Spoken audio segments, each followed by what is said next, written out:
Nombre, chapitre 22. Les enfants d'Israël partirent, et ils campèrent dans les plaines de Moab, au-delà du Jourdain, vis-à-vis de Jéricho.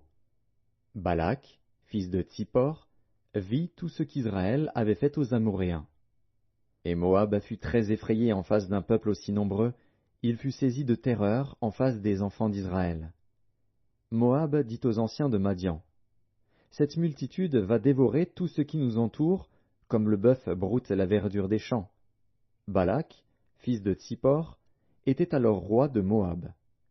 Il envoya des messagers auprès de Balaam, fils de Béor, à Pétor sur le fleuve, dans le pays des fils de son peuple, afin de l'appeler et de lui dire: Voici, un peuple est sorti d'Égypte, il couvre la surface de la terre, et il habite vis-à-vis de moi.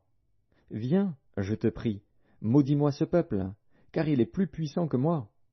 Peut-être ainsi pourrais-je le battre et le chasserai-je du pays, car je sais que celui que tu bénis est béni, et que celui que tu maudis est maudit.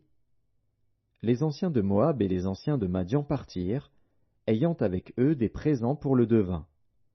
Ils arrivèrent auprès de Balaam, et lui rapportèrent les paroles de Balak. Balaam leur dit: Passez ici la nuit, et je vous donnerai réponse, d'après ce que l'Éternel me dira. Et les chefs de Moab restèrent chez Balaam. Dieu vint à Balaam et dit: Qui sont ces hommes que tu as chez toi?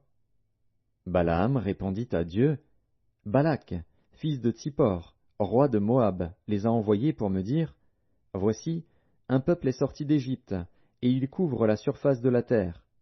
Viens donc, maudis-le. Peut-être ainsi pourrais-je le combattre, et le chasserai-je. Dieu dit à Balaam: Tu n'iras point avec eux. Tu ne maudiras point ce peuple, car il est béni. Balaam se leva le matin, et il dit au chef de Balak: Allez dans votre pays, car l'Éternel refuse de me laisser aller avec vous. Et les princes de Moab se levèrent, retournèrent auprès de Balak, et dirent: Balaam a refusé de venir avec nous. Balak envoya de nouveau des chefs en plus grand nombre et plus considérés que les précédents. Ils arrivèrent auprès de Balaam, et lui dirent: Ainsi parle Balak, fils de Tsippor. Que l'on ne t'empêche donc pas de venir vers moi, car je te rendrai beaucoup d'honneur, et je ferai tout ce que tu me diras. Viens, je te prie, maudis-moi ce peuple. Balaam répondit et dit aux serviteurs de Balak: Quand Balak me donnerait sa maison pleine d'argent et d'or, je ne pourrais faire aucune chose, ni petite ni grande, contre l'ordre de l'Éternel, mon Dieu. Maintenant, je vous prie, restez ici cette nuit, et je saurai ce que l'Éternel me dira encore. Dieu vint à Balaam pendant la nuit, et lui dit: Puisque ces hommes sont venus pour t'appeler, lève-toi, va avec eux, mais tu feras ce que je te dirai. Balaam se leva le matin, sella son ânesse, et partit avec les chefs de Moab. La colère de Dieu s'enflamma, parce qu'il était parti, et l'ange de l'Éternel se plaça sur le chemin pour lui résister. Balaam était monté sur son ânesse, et ses deux serviteurs étaient avec lui. L'ânesse vit l'ange de l'Éternel qui se tenait sur le chemin, son épée nue dans la main. Elle se détourna du chemin et alla dans les champs. Balaam frappa l'ânesse pour la ramener dans le chemin. L'ange de l'Éternel se plaça dans un sentier entre les vignes. Il y avait un mur de chaque côté. L'ânesse vit l'ange de l'Éternel. Elle se serra contre le mur et pressa le pied de Balaam contre le mur. Balaam la frappa de nouveau. L'ange de l'Éternel passa plus loin et se plaça dans un lieu où il n'y avait point d'espace pour se détourner à droite ou à gauche. L'ânesse vit l'ange de l'Éternel, et elle s'abattit sous Balaam.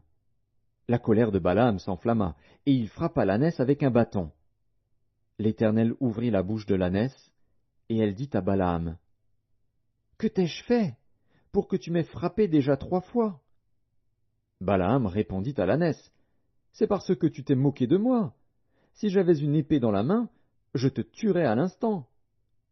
L'ânesse dit à Balaam: Ne suis-je pas ton ânesse, que tu as de tout temps monté jusqu'à ce jour? Ai-je l'habitude de te faire ainsi? Et il répondit: Non. l'Éternel ouvrit les yeux de Balaam, et Balaam vit l'ange de l'Éternel qui se tenait sur le chemin, son épée nue dans la main. Et il s'inclina, et se prosterna sur son visage. L'ange de l'Éternel lui dit, « Pourquoi as-tu frappé ton ânesse déjà 3 fois?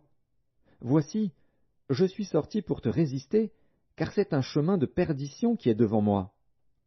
L'ânesse m'a vu, et elle s'est détournée devant moi déjà 3 fois. Si elle ne fût pas détournée de moi, je t'aurais même tué, et je lui aurais laissé la vie. » Balaam dit à l'ange de l'Éternel, « J'ai péché, car je ne savais pas que tu te fusses placé au-devant de moi sur le chemin. Et maintenant, si tu me désapprouves, je m'en retournerai. » L'ange de l'Éternel dit à Balaam, « Va avec ces hommes, mais tu ne feras que répéter les paroles que je te dirai. » Et Balaam alla avec les chefs de Balak. Balak apprit que Balaam arrivait, et il sortit à sa rencontre jusqu'à la ville de Moab, qui est sur la limite de l'Arnon, à l'extrême frontière. Balak dit à Balaam, « N'ai-je pas envoyé auprès de toi pour t'appeler? Pourquoi n'es-tu pas venu vers moi? Ne puis-je donc pas te traiter avec honneur? » Balaam dit à Balak, « Voici, je suis venu vers toi. Maintenant, me sera-t-il permis de dire quoi que ce soit? Je dirai les paroles que Dieu mettra dans ma bouche. » Balaam alla avec Balak, et ils arrivèrent à Kirjath-Hutzot.